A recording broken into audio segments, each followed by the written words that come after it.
Hi there, we're back in the log cabin, and that's because it's so fucking cold outside. That gives us an excuse to wrap up warm, right? Okay, that's what Christmas is all about.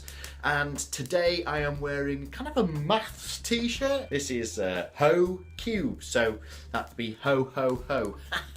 Great Christmas jokes.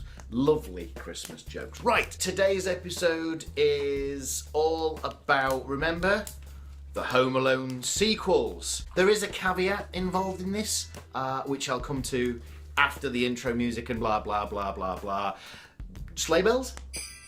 Grand. Let's crack on. Oh, well, that's bullshit. No, I've had enough now. Oh, grumpy at 40. Okay, right, let's... oh, hang on a second. Ready? See you later.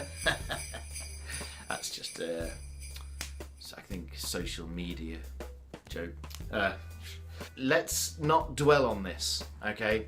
Home Alone 1, Home Alone 2, Lost in New York are fine. And the reason they're fine, and you might find some continuity error somewhere along the way, but the reason they're fine is because they are sort of like benchmark. That's the story. This is how it happens. This is what's allowed to work in the world of the McAllister family. All of the cartoony, slapsticky bits, imagine a world where that was allowed to happen.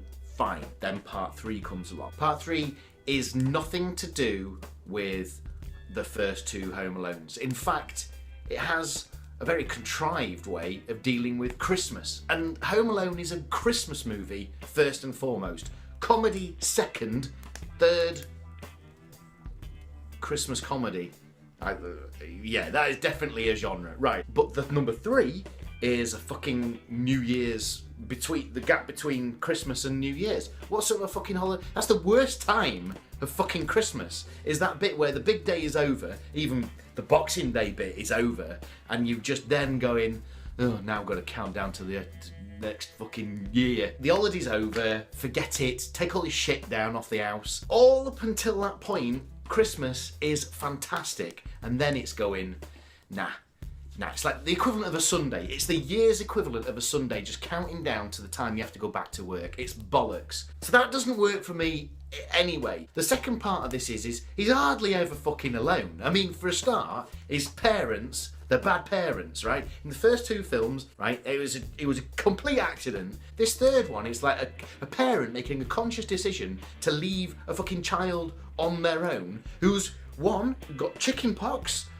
and 2, isn't old enough. Scarlett Johansson is in the third one as well, and it's just a terrible role. But the reason I stuttered there is because I've just remembered that they've tried to put the Buzz character into the boy, the brother. It's like, what worked in Home Alone that we can't use again, but we can try and manipulate, okay? Tick, tick, tick. It's all of those little bits. The 4th one comes around. Now, this was back in the McAllister household, with a difference. Firstly, he ain't got the same amount of fucking brothers and sisters. In the first 2 films, it's kind of, the evidence is there, although it's never officially mentioned, but he has 2 brothers and 2 sisters, right? And him. So there's 5 of them, right? And then the other family that they go away with or spend their holiday with, Uncle Frank's family, they have an equal number of kids, right? Okay. One of the reasons why the first 2 films work is because there was that many of them. It was the chaos involved, and we may have said before that the chaos of Christmas is the joy of Christmas. It's a beautiful part of Christmas. Is kind of like all that faffing around and running about and stuff.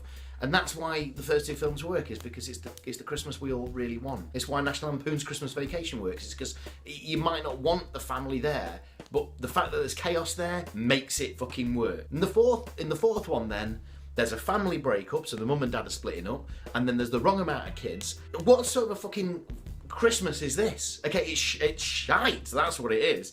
In a way to make it work and bring back the glory days. It's bollocks. And then the other thing is, of course, is that Kevin is younger. So what we've got to say is that this is not linked in any way to the first 2 films or the McAllister family, as if, well, let's make a brand new film, as if none of this ever fucking happened. Marvel movies have done it and almost get away with it, but not really, and nor does Home Alone 4. Okay, nor does Home Alone 4. And then Holiday Heist, which is the 5th movie. It's essentially, it's made for TV movie, okay? It's a nonsense. They could have called it a holiday heist and left it at that, and it'd been made for TV movie and it had been rubbish. At least the original movies wouldn't have been tarred with the brush left by the fucking sequels. 2 movies worth watching of the Home Alone series are 1 and 2, because it's a natural progression.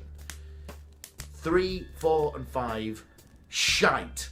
Leave them on the shelves, bypass them, and whichever TV company is broadcasting them, shame on you. Fucking shame on you. Right, that's it, I'm done.